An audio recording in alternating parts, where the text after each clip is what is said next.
प्रिय मित्रों, सादर नमस्कार। आज तो इस कारण से केंद्र में सस के जातक एवं जातिकाओं को विद्या बुद्धि भाव पर पड़ रही है, तो इसलिए मंगल की इस दृष्टि। प्रिय मित्रों, सादर नमस्कार।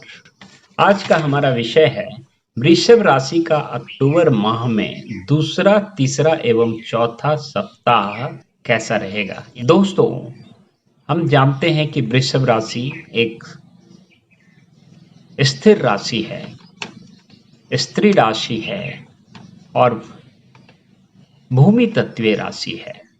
इस राशि में कृतिका नक्षत्र, रोहिणी नक्षत्र एवं मृगशिरा नक्षत्र आते हैं, यानी कृतिका के 2 चरण, रोहिणी के 4 चरण एवं मृगशिरा के 2 चरण आते हैं। तो इस प्रकार से कृतिका नक्षत्र, रोहिणी और मृगशिरा इसके अंतर्गत आते हैं।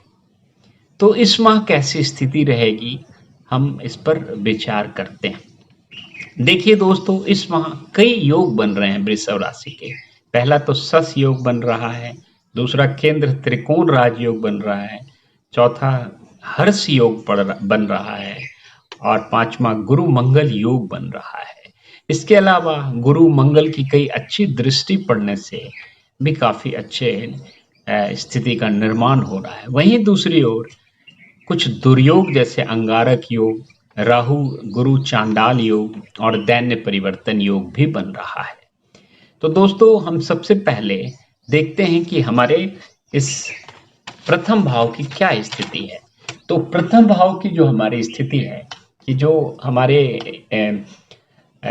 राशि का स्वामी, यानी कि 2 नंबर जो प्रथम भाव है और उसमें जो वृषभ राशि उसका स्वामी यहाँ चतुर्थ भाव में आया हुआ है। तो चतुर्थ भाव में आने से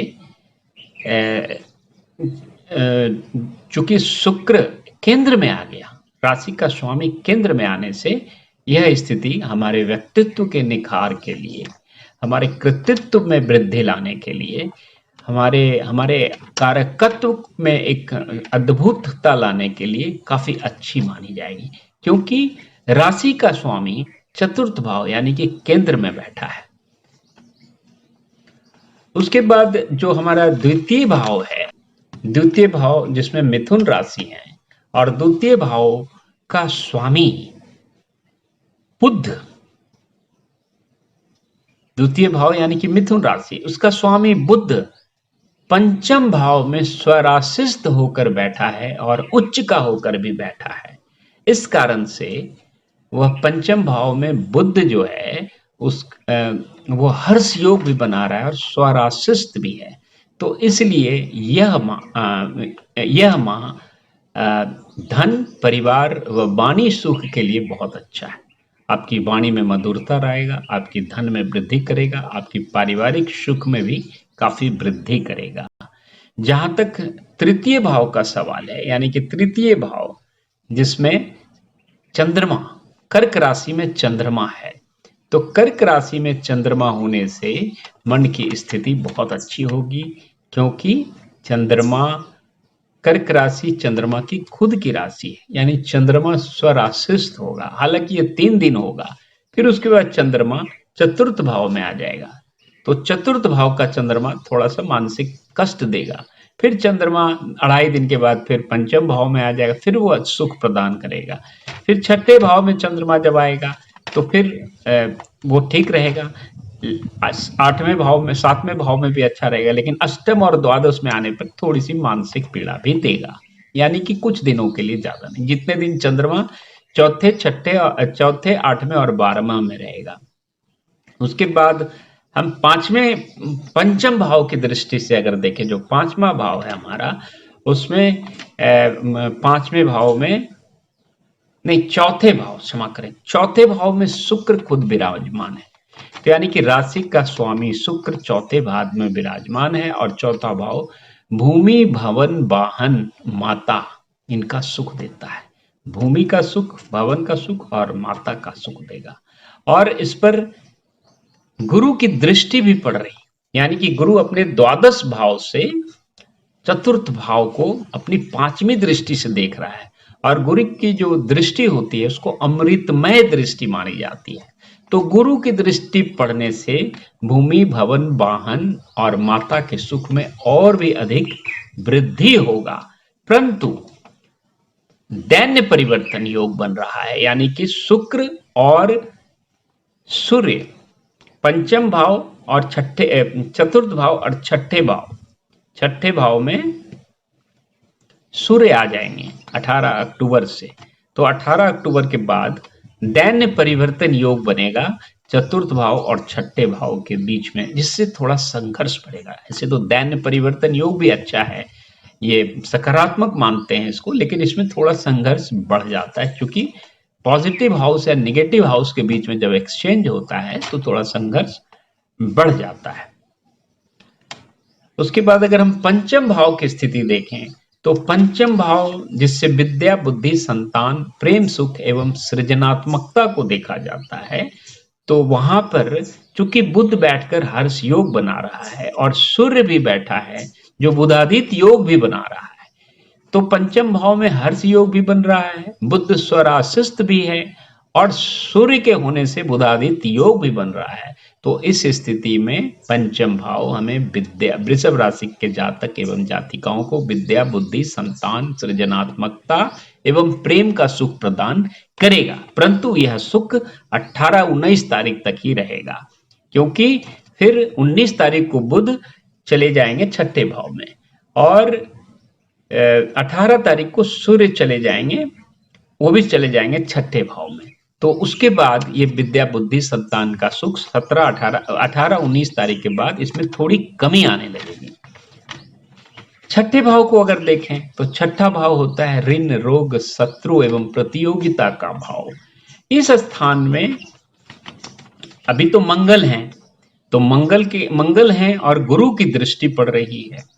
तो गुरु की दृष्टि पड़ने से ऋण, रोग, शत्रु का नाश होगा, मतलब कोई हमें बीमारी नहीं होगा, हम स्वस्थ रहेंगे, स्वास्थ्य की दृष्टि से बहुत अच्छा माना जाएगा। लेकिन 18-19 के बाद जब शुक्र और बुध भी इस घर में आ जाएंगे तो ये भी हमारे लिए अच्छा होगा, और साथ साथ गुरु की दृष्टि पड़ रही है। थोड़ी सी राहु की दृष्टि पड़ने से हल्का फुल्का स्वास्थ्य की दृष्टि से छोटी मोटी परेशानियां आ सकती है। जहां तक सप्तम भाव का सवाल है तो सप्तम भाव हमारे पति या पत्नी का भाव या बिजनेस पार्टनर का भाव होता है। तो सप्तम में इस छठे भाव में बैठा है, इसको अच्छा नहीं माना जाता।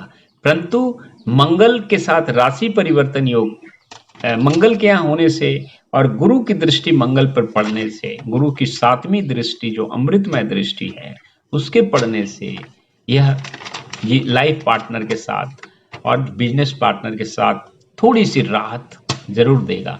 वैसे तो और मंगल की दृष्टि अपने खुद की राशि द्वादश भाव में पड़ने से भी यह स्थिति में सुधार होगा, लेकिन थोड़ा सा जीवन साथी को कष्ट हो सकता है, क्योंकि सप्तमेश छठे भाव में चले गए हैं। उसके बाद अगर हम अगर हम अष्टम भाव को देखें तो अष्टम भाव होता है हमारे आयु का भाव होता है। अष्टम भाव से हम गुरुड़ विद्या का विचार करते हैं, अष्टम भाव से हम प्रौद्योगिकी का विचार करते हैं, अष्टम भाव से हम छुपे हुए धन का विचार करते हैं। तो अष्टम भाव पर द्वादश भाव से गुरु की 9वीं दृष्टि पड़ रही है। तो गुरु की 9वीं दृष्टि पड़ने से हमारी आयु की दृष्टि से, हमारी गुण विद्या की दृष्टि से और प्रौद्योगिकी की दृष्टि से, छुपे गुप्त धन की प्राप्ति की दृष्टि से यह बहुत अच्छा रहेगा। अब हम नवम भाव की बात करें तो नवम भाव जिसमें मकर राशि है उसका स्वामी शनि दसम भाव यानी कि केंद्र में शशि नामक पंच महापुरुष योग भी बना रहा है, क्योंकि शनि कुंभ राशि में अपनी मूल त्रिकोण राशि में वक्री होकर बैठे हैं। तो इस कारण से केंद्र में शश महापुरुष योग भी बन रहा है और त्रिकोण का स्वामी केंद्र में जाने से केंद्र त्रिकोण राजयोग भी बन रहा है। तो इसलिए यह माह आपके लिए अति भाग्यशाली है। धार्मिक यात्रा की दृष्टि से भी बहुत अच्छा है, पिता के लिए भी बहुत अच्छा है। और अगर हम दसम भाव पर विचार करें तो वहां शनि स्वयं विराजमान है, जो शश महापुरुष योग अभी अभी मैंने बताया, और मूल केंद्र त्रिकोण राजयोग यहाँ भी लागू होगा। तो इसकी दृष्टि से, कैरियर की दृष्टि से भी यह माह बहुत अच्छा है। परंतु शनि के वक्री होने के कारण कैरियर में जो विकास होगा वो थोड़ा धीमी गति से होगा। परंतु शनि कहते हैं देर आए दुरुस्त आए, धीरे धीरे होगा लेकिन बढ़िया होगा, दुरुस्त होगा। धीरे धीरे रेमना, धीरे सब कुछ होए, माली सींचे 100 घड़ा, ऋतु आए फल होए। क्योंकि शनि बहुत धीमी चलते और वक्री होने से और भी धीमी चलेंगे, लेकिन आपकी सटीकता में, दुरुस्तता में वृद्धि करेंगे तो slow and steady wins the race वाली बात हो जाएगी। उसके बाद हम एकादश भाव पर विचार करें तो एकादश भाव में मीन राशि है और उसका स्वामी द्वादश भाव में चला गया है। एकादश भाव से हम लाभ देखते हैं, लाभ, लाभ का भाव है, और एकादश भाव से इच्छा पूर्ति का विचार किया जाता है। एकादश भाव से बड़े भाई बहन का भी विचार किया जाता है। तो एकादश भाव का जो स्वामी है वो चला गया है अपने द्वादश भाव में। तो द्वादश भाव में जाने से यह अच्छा इन्वेस्टमेंट कराएगा, क्योंकि द्वादश भाव को निवेश का भाव भी कहते हैं और विदेश का भी भाव कहते हैं। तो उसमें गुरु के जाने से, चूंकि एक गुरु शुभ राशि है और सौम्य राशि है, तो वह एक द्वादश भाव में चली बैठी है। तो गुरु के द्वादश भाव में होने से हमें निवेश की दृष्टि से अच्छा है, लाभ की दृष्टि से अच्छा है। विदेश में जो लोग काम कर रहे हैं उनके लिए भी अच्छा होगा। और जहां तक द्वादश भाव का सवाल है तो द्वादश भाव, और दूसरी बात कि एकादश भाव पर सूर्य की दृष्टि पड़ने से सूर्य और गुरु मिलकर शिक्षक योग बनाते हैं। तो विद्या के क्षेत्र में, ज्ञान के क्षेत्र में भी विशेष लाभ होगा और इच्छा की पूर्ति होगी। लेकिन यह केवल 18 अक्टूबर तक ही होगा। उसके बाद सूर्य का राशि परिवर्तन हो जाएगा। सूर्य उसके बाद छठे भाव में संचरण करेंगे, तो उसके बाद सूर्य का ये जो लाभ है वो नहीं प्राप्त होगा।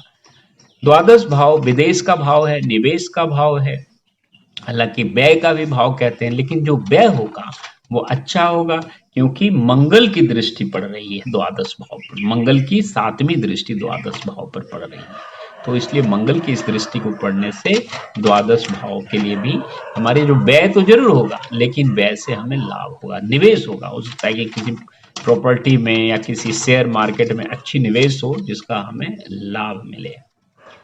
तो इस प्रकार से हम देखते हैं दोस्तों कि वृषभ राशि के लिए अक्टूबर का दूसरा, तीसरा और चौथा सप्ताह बहुत ही सराहनीय रहेगा। और जहां तक उपाय का सवाल है तो कुछ हमें उपाय भी करना पड़ेगा, क्योंकि पितर पक्ष भी चल रहा है। तो अभी पितर पक्ष 15 तारीख तक है, 14-15 तारीख तक।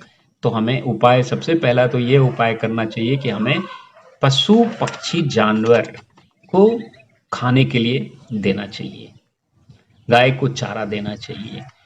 अगर पक्षियों में कौवा अगर हमारे दिए हुए अनाज को, रोटी को, चावल को खाता है तो इसको पितर पक्ष में बहुत अच्छा माना जाता है, क्योंकि पितर लोग जो हैं वो नजदीक आ जाते हैं पृथ्वी के, और कौवा को उनका बहुत बड़ा एक एजेंट, कनेक्ट करने के लिए उसको बहुत बड़ा एक संचारक माना गया है, जहां तक पितर का सवाल है। दक्षिण दिशा में नित्य दिन दीपोत्पासना करनी चाहिए पितर पक्ष में, क्योंकि दक्षिण दिशा ही यम द्वार है। उसके बाद पूजा पाठ करते समय हमें अपने पितरों को याद करना चाहिए, उनके प्रति सम्मान रखना चाहिए, उनके नाम से नित्य दिन थोड़ा सा भोजन कुछ बाहर निकालकर पशु पक्षियों को, चिड़ियों को देना चाहिए। उसके बाद ब्राह्मण को भोजन कराने से भी विशेष लाभ होता है पितर पक्ष में। और ब्राह्मण का बचा हुआ कुछ भोजन बच जाए और उसको कौवा खा ले तो उसको और भी ज्यादा शुभ माना जाता है। उसके बाद गया में वैसे पिंडदान हम लोग देते हैं पितर पक्ष में, लेकिन यह जरूरी नहीं है कि हम इतने लघु अवधि में सब लोग गया जा पाए, परंतु कभी भी उनकी पुण्यतिथि में भी गया में पिंडदान देने का विशेष महत्व है।